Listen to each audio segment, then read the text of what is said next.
المسلحة خلال الأشهر الماضية وعودا مضنية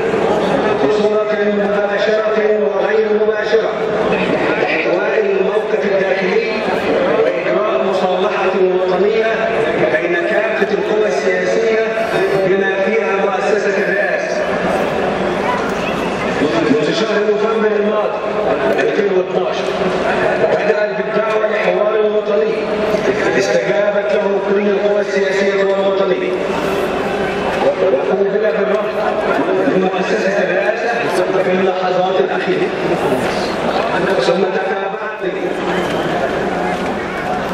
كما تقدمت القوات المسلحة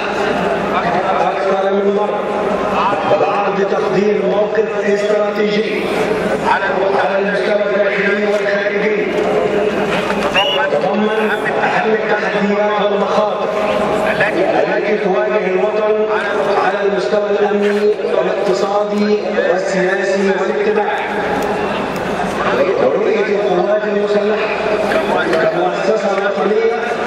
لاحتواء أسباب الانقسام المجتمعي وإزالة أسباب الاحتقار ومجابهة التحديات والمخاطر للخروج من الأزمة الراهنة. وفي إطار متابعة الأزمة الحالية اجتمعت القيادة العامة للقوات المسلحة في قصر القبة يوم 22/6/2013 حيث عرضت رأي القيادة العامة ورفضها للاتساع لمؤسسات الدولة الوطنية والدينية، كما أكدت رفضها ترويع وتهديد جموع الشعب المصري.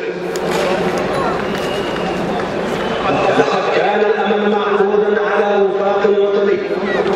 ولا خارطة مستقبل ويوفر أسباب الثقة والطمأنينة والاستقرار لهذا الشعب بما يحقق طموحه ورجاؤه، إلا أن خطاب السيد الرئيس ليلة أمس وقبل انتهاء مهلة 48 ساعة مع مطالب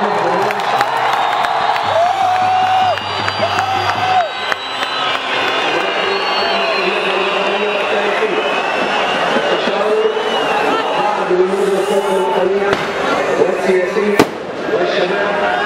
وكل اجتماعات الاقصاء حيث اتفق المسؤولون على قارب المستقبل وتضمن خطوات تحقق بناء مجتمع مصري قوي ومتماسك لا يقصي احد من ابنائه وتياراته والانحراف الصراع عن الانقسام. وتشتمل هذه الخارطة على الآتي: تعطيل العمل بالدستور